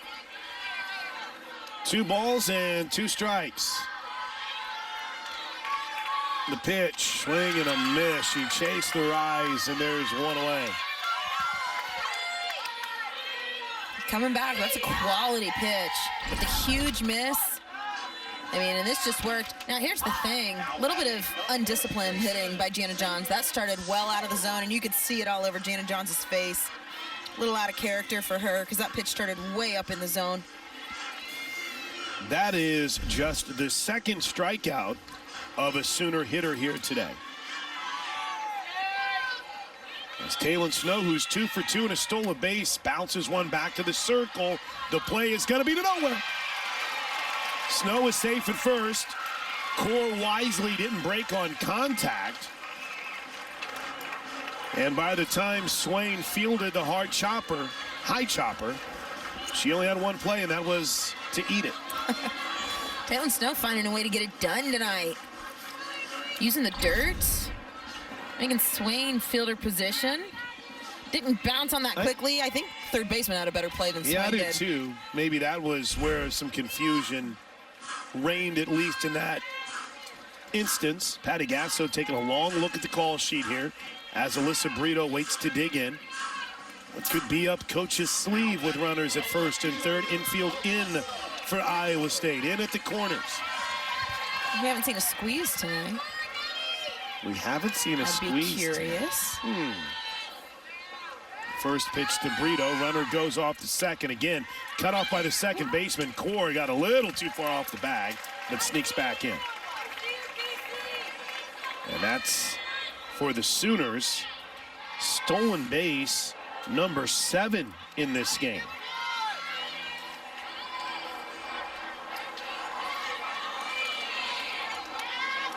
One ball, no strikes. Second and third. One out. Ooh. It either hit, yeah, it hit her. They're checking with the third base umpire to make sure that it didn't hit her glove, or her bat, excuse me. That's, ooh, yeah, that caught her on the arm. That's a scary play. Thankfully, Brito is okay, and the bases are loaded. Oof. Almost looked like she swung, and in fact, that's what Jamie Pinkerton is out asking right now. Did she swing? Grace Green is going to be called upon to pinch hit. I wonder if we may see a challenge here. I'm awful because the pitcher in me is watching that on the replay going, that's a strike. But, again, I think that's a tough call. I think it's tough to overturn that. I don't think either field umpire had a real great view with where they were positioned. Yeah, that's so tough for me if you're, especially with a right-handed hitter, to point down to that third base umpire whose back is to the play to see whether or not he or she thought it was a swing. I mean, and again, I know in that instance, your other umpire is positioned behind the bag at second base, but yeah, there's no one that has a really good view on that. Now the explanation has been given. So if I understand the replay rules as I have tried to understand them after last week's controversy about whether or not you could challenge stepping out of the batter's box, you cannot. You can't challenge stepping out of the batter's box, for those that have asked a bazillion times this week, and understandably so, why that last play wasn't challenged. I can't help but wonder if a play like this is in that realm of you can't challenge it. I feel like it is, because I think if it were able to be, I think Pinkerton would have. Jamie would have challenged it. All right, so here we go. Well, it loads the bases up for the Sooners. With one out here in the bottom of the 5th inning, and Oklahoma will call upon Grace Green. Grace Green, first pinch hit appearance since April 10th when she walked and scored a run against Texas Tech. In fact, I apologize. This is her first pinch hit appearance since April 9th. She came in as a defensive substitution in that game and then ended up getting in at bat. She had a 3-run homer bomb against Texas Tech. First pitch to Grace Green is a little out for ball 1. We'll give Wellett kudos for trying to pull that pitch back in. And ball, no strikes. Jada Coleman waits on deck. Good pitch right down the middle. 1 ball, 1 strike. So you got Brito at first, Taylon Snow at second, and Hannah Core at third. Pretty good speed on the bases. Anything in the gap, I would imagine Brito might give it a try. Here's the 1-1 pitch. A little up, 2-1. Green hitting here in what was Riley Boone's spot. The intricate preparation that goes into when and who to use in pinch hit situations. It's intriguing to follow. The 2-1 is a little low, ball 3. You know, it's tough to do with a smaller roster, let alone a larger roster than we've seen because of COVID.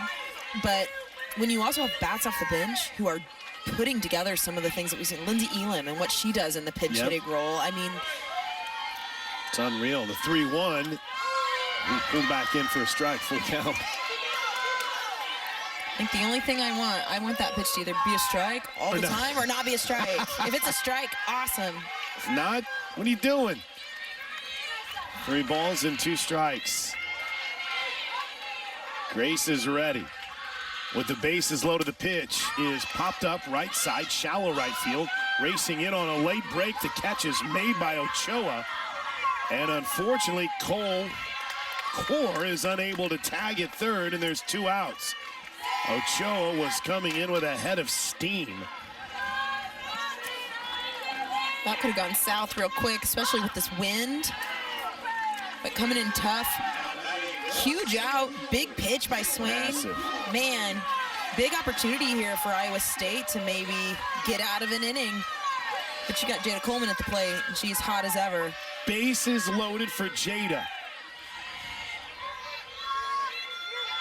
What a night she's already had. The first pitch is a little up, ball 1. Jada's walked twice, scored a run, singled in the 4th inning, extending her hitting streak now to 11 straight games. She stole a base, one of the 7 the Sooners have stolen here this afternoon. The 1-0. In for a strike, 1-1.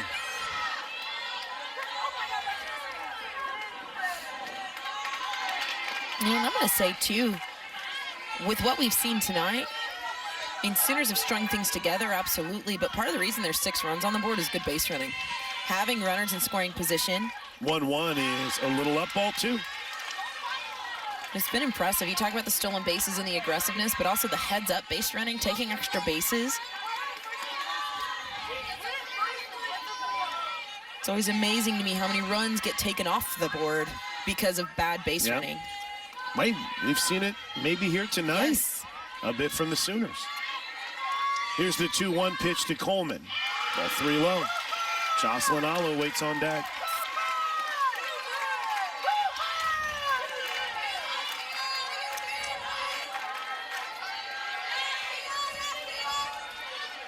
Boy, Jada Coleman with her 2 walks already tonight. 34 walks on the season. Foul ball.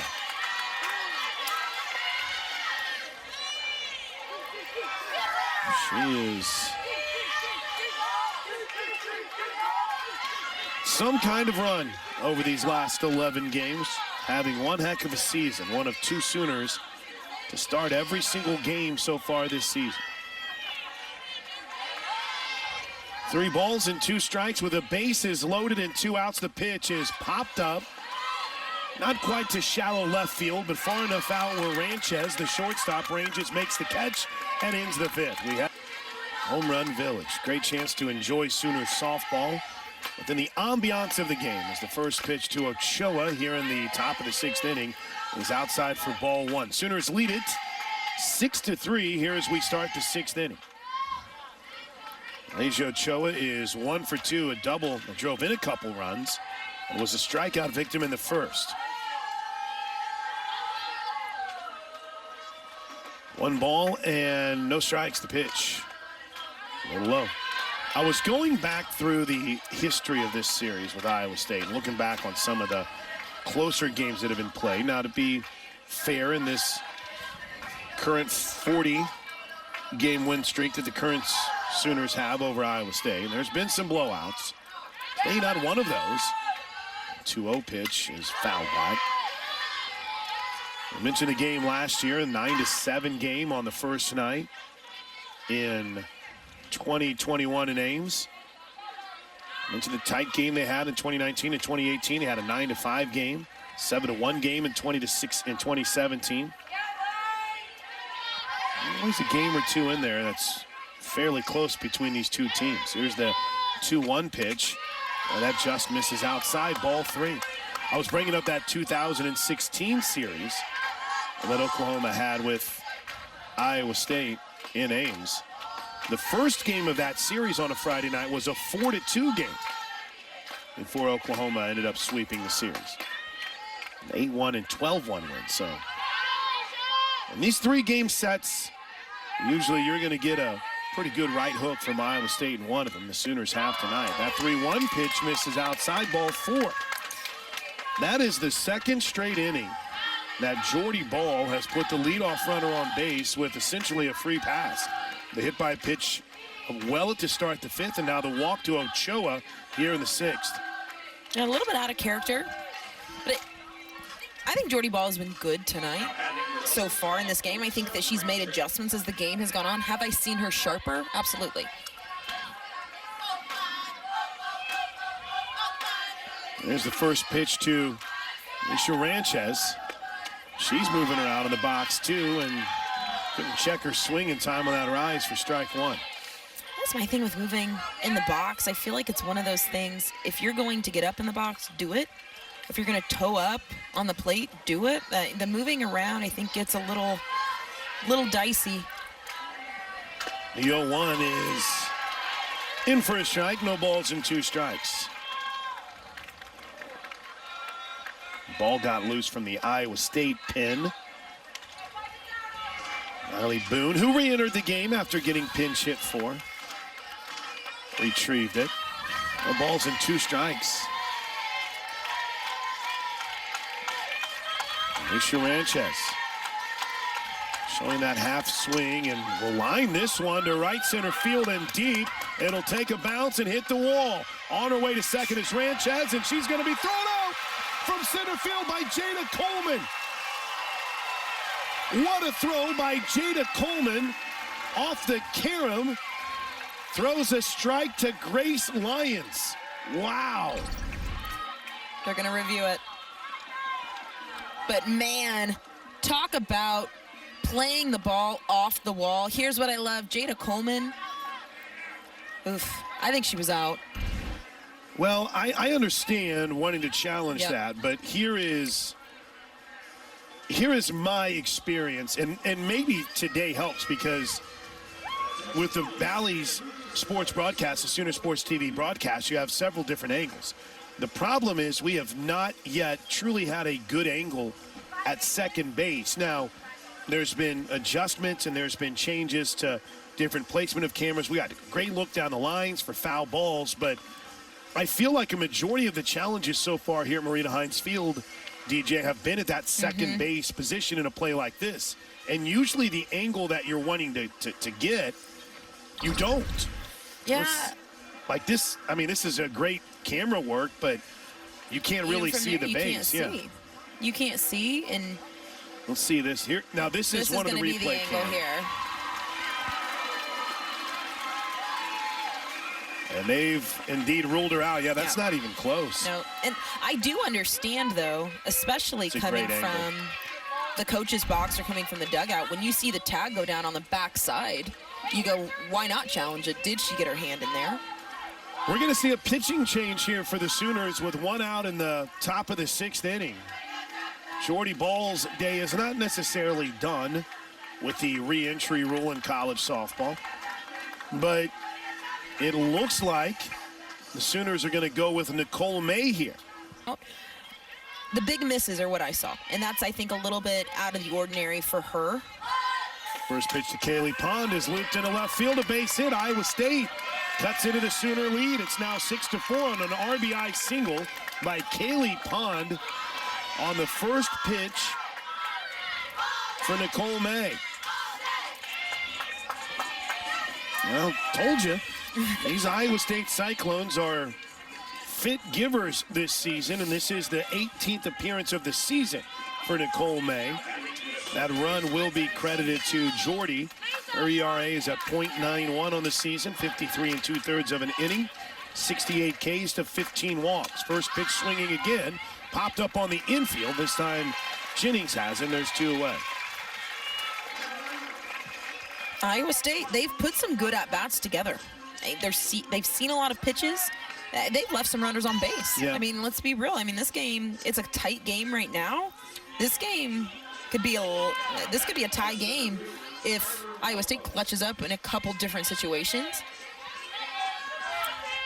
Here's Skylar Ramos, left-handed hitting center fielder who is actually not had a bad game. First pitch, ground ball to first. Snow will take it to the bag and in the inning. Well, Nicole May gives you athletics. Here's Jocelyn Allo to lead things off for the Sooners in the bottom of the 6th inning with OU on top 6-4. The first pitch misses low for ball one. Back to work is Swain in the circle for Iowa State. And they've actually gone with a different catcher here as Fuentes is checked in behind the plate. Angelita Fuentes. Ground ball back up the middle, through into center field. A base hit for Jocelyn Allo. Jossie with a 2-hit game as she's 2 for 4. Here comes Tiare Jennings. 6-4, you feel confident, but wouldn't mind adding a few insurance runs just to be safe. Yes. Just to be safe. And that was, I can almost guarantee you that was the conversation in that dugout, in the huddle going into this. We need to tack on a few, if not in this game, but giving a little bit of a cushion. Iowa State is not just going to roll over. There's the first pitch to Tiare. It's in for a strike. Also, too, Swain's gotten out of some big jams. Bases loaded jam. She hasn't not given up a run since she's been in the game. That's true. No balls and a strike. The pitch outside, 1-1. 6 runs on 11 hits for the Sooners. Iowa State 4 runs on 5 hits. They have the 1 error. Sooners have left 7 runners on base, including stranding the bases loaded after loading them with 1 out in the 5th. The 1-1 pitch misses up and away. 2 balls and a strike.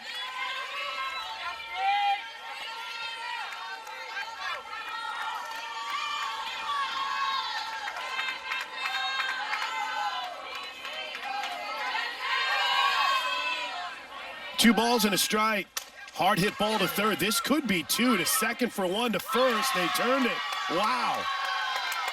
5-4-3 double play. That is the 3rd inning-killing double play for the Sooners this afternoon. One came on the base paths. One in the first inning, 1 in the 2nd, and now 1 in the 6th. And Patty Gasso is going to slow things down and chat with Grace Lyons. Or again, good pitch by Swain. A little bit off speed. And Iowa State tonight, I know they've got the 1 error on the board, but overall they have been solid defensively. And with Swain in the circle so far, she's hanging goose eggs. I wonder if we'll see Swain to start the 2nd game for Iowa State. I would be curious to see the game plan there. There's Grace Lyons. 2 outs. 6-4 Sooner lead. First pitch to Lyons is a little bit low, I guess. It looked like a strike to me. Is there a chance, just maybe, that the Iowa State catchers have been a little bit over the top sometimes in that move, and that the umpires saw the glove movement and thought she was trying to pull it back in? Because that was a really good pitch. I do think Iowa State catchers have been a little loud back there. However, that's a pretty good pitch to me as well.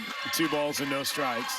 We've seen it on the opposite end, too. I think we saw Jordy Ball throw some good pitches that I'm kind of going, I think, it's a ball and then throw it again 4 pitches later and it's a strike. So 2 balls and no strikes. The pitch, a little up, 3-0. This is what's got to be frustrating for Saya Swain. You have, the double play, which really kills an inning, and then you fall behind 3-0 to the very next hitter. And off speed, dropped in for a strike, and Swain lets you know about it. She felt good. I love the confidence, throwing it 3-0, especially we've seen that pitch be a little erratic at times. In the dirt, slipping out of her hand. 3 balls and a strike, the pitch. Ball 4. Yeah, that's tough. You get the big 5-4-3, and then coming right back with a almost 4-pitch walk, 5-pitch walk. Sooners with the walk to Grace Lyons. The 4th walk of a Sooner hitter. We had Brito get hit by a pitch earlier, and here's Kinsey Hansen, who has 0 for 3, but you were talking about catcher being loud behind the plate. And I say that. Yeah, I think you can say that's fine. I was going to say Kinsey Hansen has been loud despite being 0 for 3. She has. She's put some good swings on the ball. And I say loud loosely, right? Iowa State has great catchers, but at times you get that yank coming in too much. And that umpire it's too starts much. seeing it. Yeah. Yep. If we can see it from up here, it's big time where that umpire is. So Hansen 0 for 3, but has been loud at the plate. It's hit the ball hard, reached on an air. He takes the 1-0 pitch low for ball 2.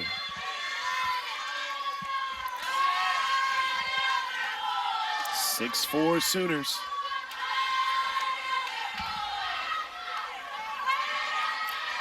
Looking to add to its lead.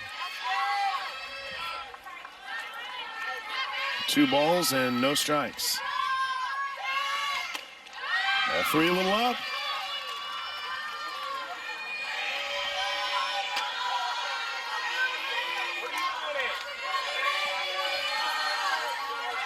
Jana Johns waits on deck.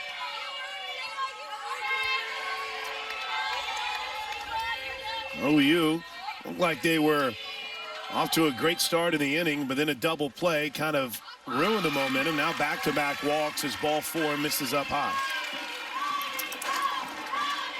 This is where things get interesting again, and I think a little bit of frustration too from Swain. She's thrown some decent pitches, calls not going her way. I saw the catcher for Iowa State turn around and kind of ask the umpire, where is that missing, and said low.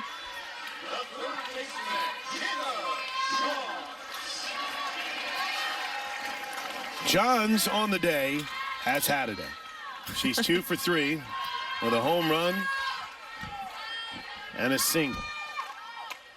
Takes the first pitch for strike 1. 2 for 3 with 3 runs batted in. That home run for Jana Johns put her in double digits for the season. Now 5 Sooners with 10 or more home runs on the season. The 0-1 is popped up. Shallow left field. The shortstop Ranchez reaches out. Called off at the last minute by Ramos, and that'll do it for the Sooners. 9-1 and 2 hitters, and the first pitch is a swing and a miss. The strike 1 in the first at bat of the night for Fuentes, who came in behind the plate last inning. Angelita Fuentes. The 0-1 nearly hit her, 1 ball and a strike. Came up and in.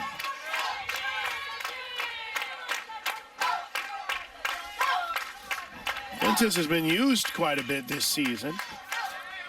280 average. That 1 home run she hit earlier this year. The 1-1 pitch from May. Low, ball 2.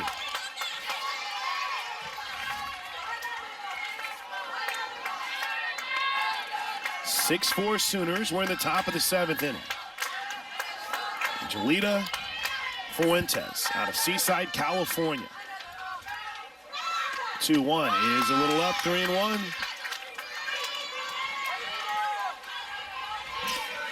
A lot of leadoff free passes tonight, either by walk, hit by pitch. Again, working behind 3-1 here. Nicole May, pinch hitter, bottom of the lineup. There's been a couple of things get rolling by the bottom of this lineup.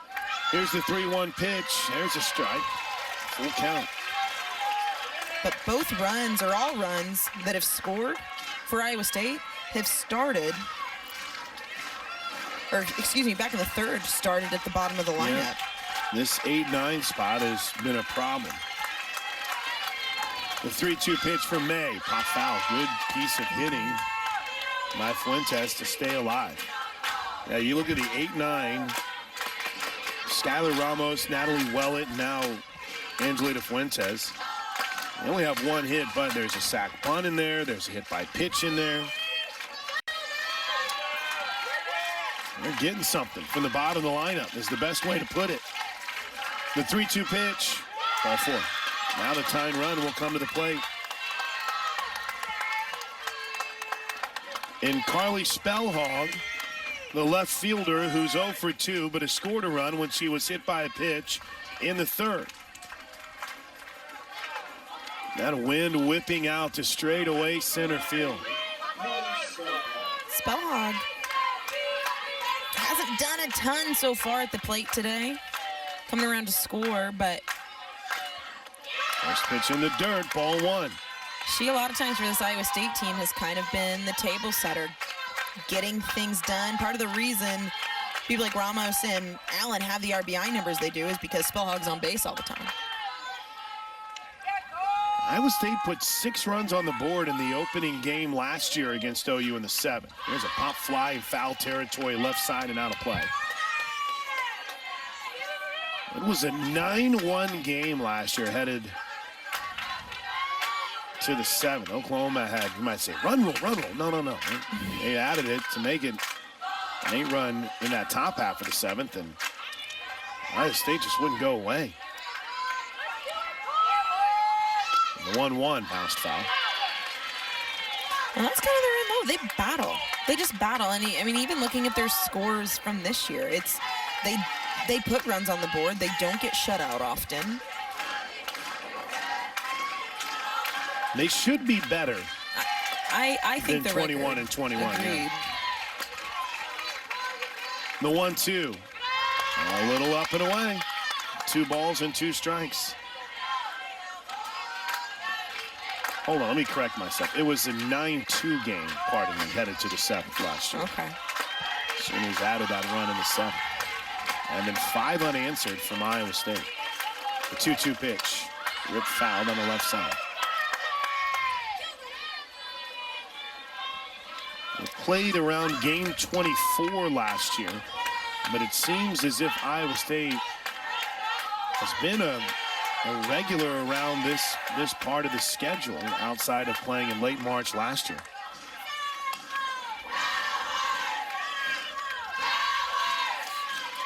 Part of me feels like on the years you have to go to Iowa State, that's a blessing. I want to play you in April or May. I don't want to go up there in March because it might not be freezing. in March. 2 balls and 2 strikes. The pitch from May. Outside, ball 3.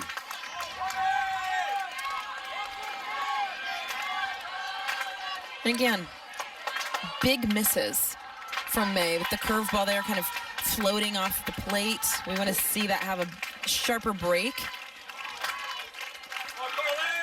3 balls, 2 strikes. The pitch from May.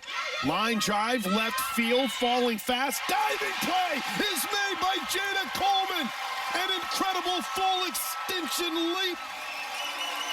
Glove first, and she snagged it out of the air for the first out of the inning. Poetry. Poetry in motion. Big time. Like, I was sitting here the whole time watching her go after this ball, and I'm going, she's going to catch that. It didn't even for a minute. I'm like, she's going to lay out and she's going to catch it. You could just see her beat on that ball immediately off the bat. That is why Jada Coleman's so good in the outfield. She reads the ball off the bat as good as anybody. Wow. Unbelievable. Now we're going to have a meeting in the circle. Into her own here in Norman as a Sooner. First pitch strike from Michaela Ramos. But she's truly, regardless of the level of competition, whoever she's facing, she's been as dominant as anybody this season. No balls and a strike with a runner at first and 1 out. 6-4, the Sooners lead it. We're in the top of the 7th. Tried to check her swing. I don't think she did. No, I'm going to say she's safe on that one. I thought she might have turned just a bit, but that's at least one angle that makes sense. That first base umpire staring right down at a right-handed hitter. 1 ball, 1 strike. Iowa State very deliberate in their approach. And a runner at first and 1 out.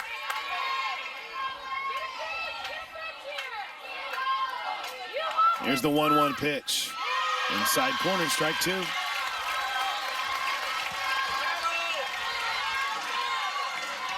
I like the call by coach to bring in Hope Troutwine.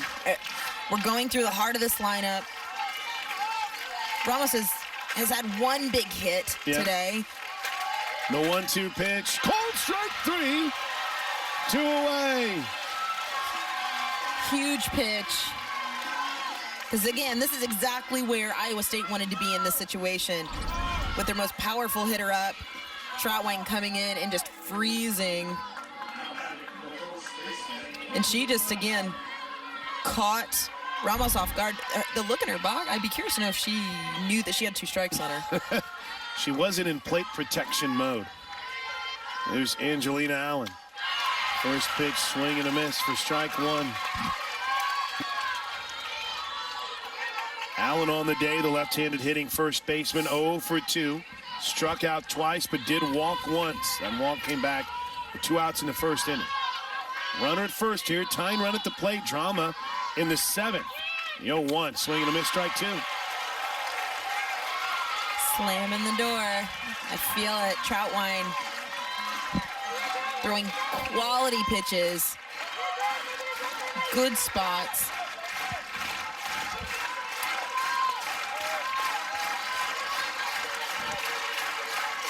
No balls, 2 strikes. The pitch up high, 1-2.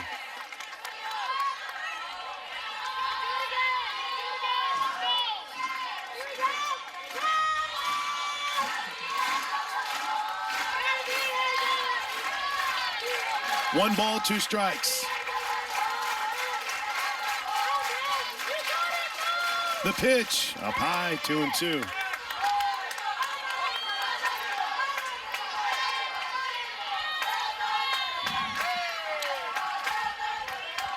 I gotta say, this has been a well-played game by Iowa State. They've been clean. They've come up with big hits when they've needed it at times. Swing and a miss. Ball game. Hope Troutwine shuts the door, and the Sooners win number 40. The final score in game 1 of a doubleheader against Iowa State. Oklahoma puts 5 on the board in the 3rd inning against the Cyclones and beat them 6-4. The Bud Light postgame show is coming up next. You're listening to Sooners Softball, presented by Love's Travel.